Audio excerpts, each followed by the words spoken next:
नमो भगवते वासुदेवाय।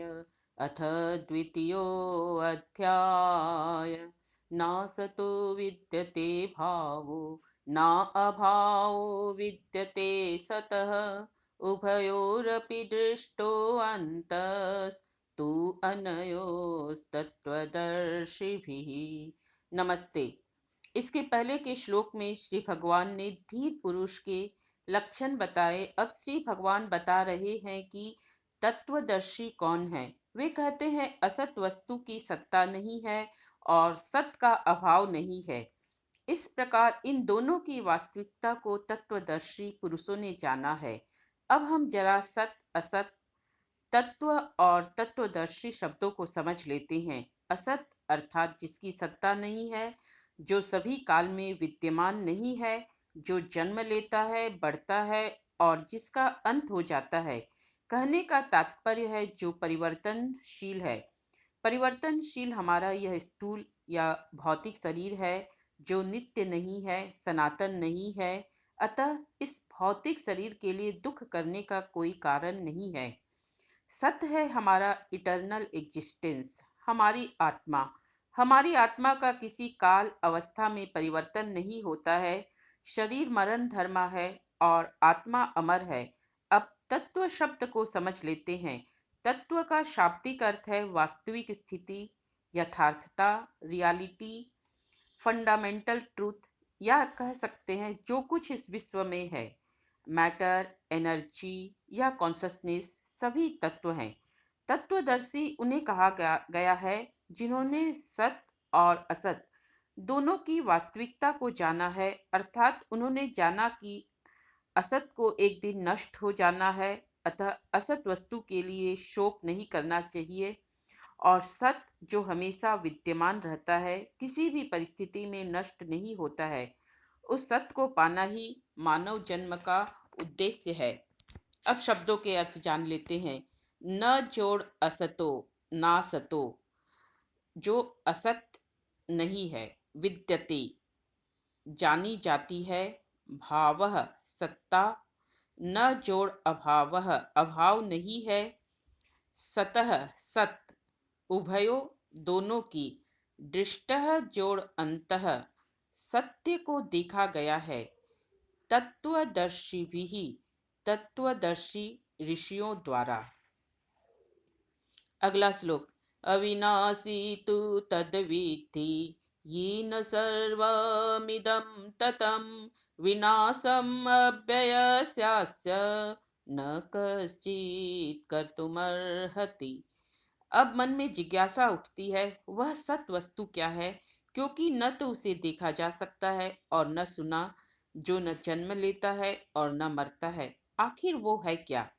श्री भगवान कहते हैं, हे अर्जुन, तुम्हें उस अविनाशी को जानना चाहिए जिसके द्वारा यह समस्त जगत परिपूर्ण है, और उस अविनाशी का विनाश करने में कोई समर्थ नहीं है।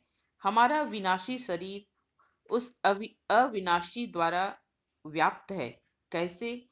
कोई तो है जो हमारी आंखों को देखने की शक्ति देता है, हमारे कानों को सुनने की शक्ति देता है, हमें सुख और दुख की अनुभूति देता है। यह जो हमारा शरीर और इसके अंग प्रत्यंग क्रियाशील हैं, किसके द्वारा? चेतना शब्द हम सभी जानते हैं। चेतना ही हमें क्रियाशील रखती है। आधुनिक विज्ञान में भी हम देखते हैं, डॉक्टर हमारे शरीर को बचाने की कोशिश करते हैं, किंतु जब चेतना शरीर से बाहर निकल जाती है तो शरीर मृत हो जाता है। डॉक्टर कुछ नहीं कर पाता। तो विनाशी को एक दिन खत्म होना ही है, और अविनाशी का नाश कोई नहीं कर सकता है। तो हे अर्जुन, तुम्हारे दुख का कोई हेतु नहीं है। शब्दों के अर्थ। अविनाशी, नाश रहित, तद उसे, विद्धि जान, ये न जिससे, सर्वम संपूर्ण जगत, इदम यह, ततम व्याप्त है, विनाशम विनाश, अव्ययस्यास्य इस अविनाशी का, न कश्चित कोई भी, कर्तुम अर्हति कोई भी इसको करने में सक्षम नहीं है। No one is capable of in doing that. अगला श्लोक। अंतवंत इमे देहा नित्यस्योक्तः शरीरिणः अनाशिनो अप्रमेयस्य तस्मात्युध्यस्व भारत। इसके पहले श्लोक में श्री भगवान ने आत्मा को अविनाशी कहा। अब वे आगे बढ़ते हुए कहते हैं कि इस नाशवान शरीर में जो शरीरीण है अर्थात आत्मा है वह नित्य है, ऐसा कहा गया है। अर्थात शरीर अनित्य है और शरीर में रहने वाला शरीरी नित्य है। वह नित्य के साथ साथ नाश रहित और अप्रमेय इमेजरेबल है। अतः जो नाश रहित अप्रमेय और नित्य है उसे तू कैसे मार सकता है अर्जुन। अतएव अर्जुन तुम युद्ध करो। शब्दों के अर्थ। अंतवंत नाशवान इमे देहा, इस शरीर में नित्य रहने वाला उक्तः कहा गया है। शरीरिण जो शरीर में रहता है। अनाशिनः अविनाशी अप्रमेयस्य जिसे मापा न जा सके। तस्मात् इसलिए युद्धस्व युद्ध कर। भारत अर्जुन को कहा गया है। अगला श्लोक। य एनं वेत्ति हन्तारं यश्चैनं मन्यते हतम् उभौ तौ न विजानीतो नायमहन्ति न हन्यते।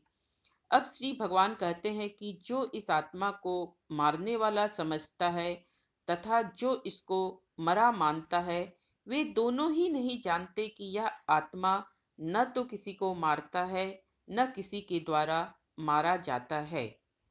शब्दों के अर्थ। यह जो एनम इसको व्यक्ति जानता है। हंतारम मारने वाला। मन्यते मानता है। हतम मरा। उभव दोनों ही। तव वे। न विजानीतः नहीं जानते। अयम यह। हंति मारता है। हन्यते मारा जाता है। आज की कक्षा का समय समाप्त होता है। अगली कक्षा तक के लिए धन्यवाद।